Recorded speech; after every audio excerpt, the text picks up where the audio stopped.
did it. Suffered through it. And yep, already signed up for the next one. Welcome to my recap of the Muskoka Ironman 70.3, the most grueling 5 hours of my life so far. So let's dive right into it. Literally, the swim. It was 1.9 kilometers of pure don't panic mode. Thank goodness I did the sunrise swim the day before, so pro tip right there, always scope out the battlefield. It's like a sneak peek at your boss battle before actually fighting the boss. So really great event. Definitely I recommend you sign up for it. So I start the swim. Now I keep it cool. Bam! 2/3 of the way in, I kick someone hard. Like for a second I thought, I think I've broken my foot and I'm gonna be screwed. And I felt sorry for the person behind me that I kicked, but I looked back, no blood, so I kept going. Plus I wore earplugs. They were the real MVP. It really helped me it kept me from losing my mind in the water. So if you're disoriented, highly recommend earplugs. Now getting out of the water, there were volunteer wetsuit strippers. And yes, that's a real thing. They had my wetsuit off fast. Huge shout outs to them. But the real magic, I'm going to talk about later, is the flying mount and dismount onto the bike, which is awesome. So I'm onto the bike ride, feeling great until about 25 kilometers. And my back's like, oh man, what is going on? I think maintaining that aero position for too long, I needed to train a lot more of that. That's where I need more training, obviously. And every hill after that was so tough because my back was excruciating. There was so much pain. So it was a fight, and the bike was definitely winning. Now on some of the downhills, I even hit 60 kilometers an hour. So full on race mode. Even getting scared, I'm scared sometimes. I didn't know if I veered off to the wrong side of the course, but went super fast.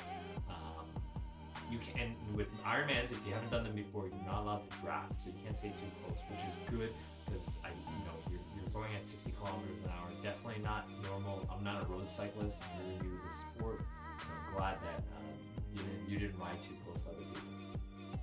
Now, into transition 2 from the bike to the run, complete mess. Couldn't even remember where my stuff was. I was like, where the heck's my stuff? I needed a volunteer to help me, guide me. I should have put a marking out there just to see it a lot better. But I finally did it, found my stuff. Had to use the pee break because I didn't want to pee in my pants while I was biking. So I decided to use the washroom like a normal person would, but I've heard that's a thing to pee on your bike. I didn't do it. But anyways, onto the run. Run's starting off great, but one thing about Muskoka, hills are crazy. Like right when you get out of transition, there's a huge hill going uphill that you've got to overcome. Then it's pretty good, but near the 15 kilometer mark, there's another hill too, which is a bit tough. But I gotta say, I strength trained a lot, so stayed strong on those hills and was even able to pass a lot of runners. Shout out to my brother. He actually told me my place. 24, make top 20, honey. 24. Screaming at me, make top 20, make top 20. So I was trying to pass as many people on the run as quickly as possible. Running towards the finish line, I mean, an overwhelmed with emotion at this point. Completed this grueling first Ironman. They butchered my name, of course, classic. But it's been not only physically demanding, but emotionally I was wrecked. I even, before I even saw my family, I had to sit there for a while. I found some shade and I just started sobbing. And my daughter's like, what's going on?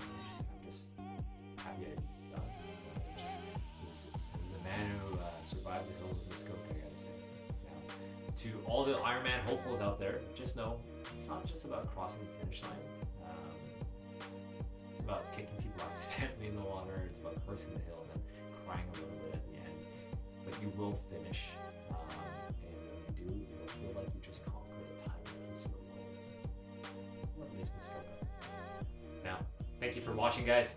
Smash that like button, subscribe, drop a comment if you've ever crossed that hill before. And hey, I've got Ottawa Ironman next year, so let's do it all again. Stay strong and remember, the only limit is the one you set for yourself. See you in the next adventure.